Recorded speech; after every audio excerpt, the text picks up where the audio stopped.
Welcome, welcome. You are listening to the Drink a Little podcast, where we talk about exploring the world of wine and spirits while not letting it take over your life. My name is Kelly Doherty. I'm a joyful child of God and a certified life coach. I'm also a wine educator and wine and spirits brand designer. I'll show you how you can navigate your relationship with alcohol and how that mindset spills over into the rest of your life. We'll learn about the world of wine and spirits together, all while bolstering your confidence that you can have boundaries around alcohol and live your most amazing life.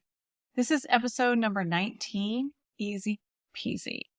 How this works is we taste a little wine at the top of the show and see where that leads us into thoughts about mindfully drinking wine in the holidays. So today we're doing tasting on the 2020 Louis Jadot Chablis Premier Cru for Chum White Burgundy.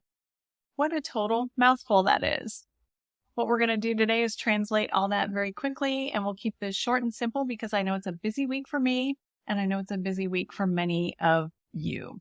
And short and simple is kind of the point of this actual episode. So my job here is to decipher some of these things to make them simpler to read so you can more easily enjoy mindfully your wine.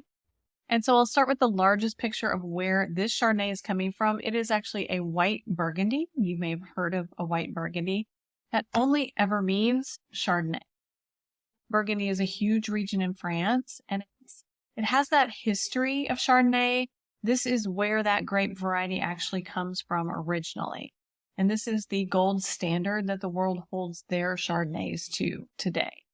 Now, Chablis, that is on this label, is the northernmost region or appellation of Burgundy. So it's very cold here, and they have a lot of issues with frost in the vineyard. Chardonnay is the only grape variety allowed to be planted here, so you know it's going to be something special. And the way I remember where Chablis is and the style of wine that it will produce is that I rhyme those things. So if it's cold in the north, I think of it's a shivering Chardonnay from Chablis. So I would expect that to be very crisp and clean. If I would get a Chardonnay from further south in Burgundy, where it's much warmer, I might get more tropical characteristics coming out. Pineapple, those types of things that come out more as the weather is warmer. And this one is a cold climate Chardonnay. The Four Chum is the smaller region inside of Chablis. So it's just further giving you more information that's an area known for complex, more intense, elegant Chardonnays. And lastly, but not least, the term Premier Cru on this wine is very important for Chablis. It's going to let us know that there are more concentrated fruit flavors in there. If I didn't say Premier Cru, I would think of more green apple.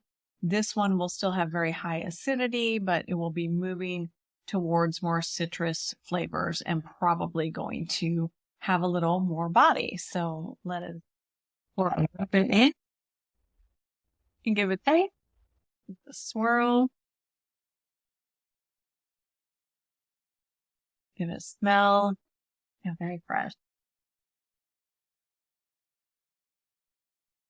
This is very classic, easy to drink, and that's why I love it for this week. We're coming up on American Thanksgiving, so this is amazing turkey wine, and it will really bridge a lot of traditional Thanksgiving dishes, but know that it is not an overly buttery Chardonnay. It's tart and crisp, yet still very interesting.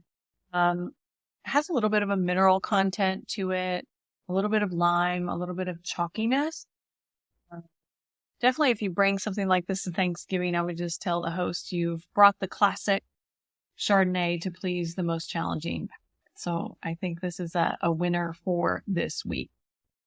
And when we were talking about this wine having such a long, formal sounding name, and I gave you that mnemonic device to remember Chablis equals shiver equals Chardonnay, all I'm doing is trying to make things easier on you. And that's the whole point of this episode, is to make things easier on yourself as we go through a very busy season for most people. Know that things are going to happen that you don't expect. So expect that. People are going to show up that you didn't expect. So expect that. and people are not going to show up that you thought were coming to something or other. So expect that. And find ways to make these holidays easier on yourself. So many times in my life, I feel like I need permission to not be perfect, especially at this time of year. And there's no real reason why I felt that way. I was creating that for myself. So if anything in this episode, here is your permission to not be perfect. There's nobody really saying you have to make a certain day. There's nobody really saying you have to show up anywhere or that you have to buy a certain thing by a certain time.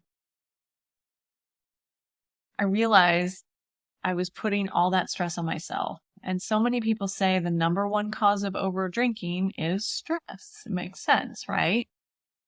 But much of that stress is not something we can shift blame onto other people. Like, much of that stress is the things we're doing to ourselves. So for those things, I have a practice in my mind that I wanted to share with you. And I, for a moment in time, say no to everything that's upcoming. Just in my brain. And then I add one thing back at a time by choice. Nobody needs to know you're doing this. You can clear your whole week in your mind. Nothing's happening. And then take a deep breath and think, what would you add back in first and why? Do you want to cook? What do you want to cook and why? Do you want to have someone over? Why? What do you want someone else to do for you and why? And what do you want to feel this and why do you want to feel? And just note that everything is actually optional. And the most important question is, how can I make this easy for all the things I do want to say yes to? How can I make this easy? Like, no one is saying you have to mash every potato. I'm part Irish and I take pride in once a year peeling potatoes and mashing potatoes, and yet it's so really unimportant. I had to do a photo shoot a couple weeks ago for a Thanksgiving table with some wine on it. And I didn't feel like cooking a whole Thanksgiving meal several weeks before actual holiday. So I got these Bob Evans pre-done mashed potatoes. They should be the sponsor of this show because they were so good.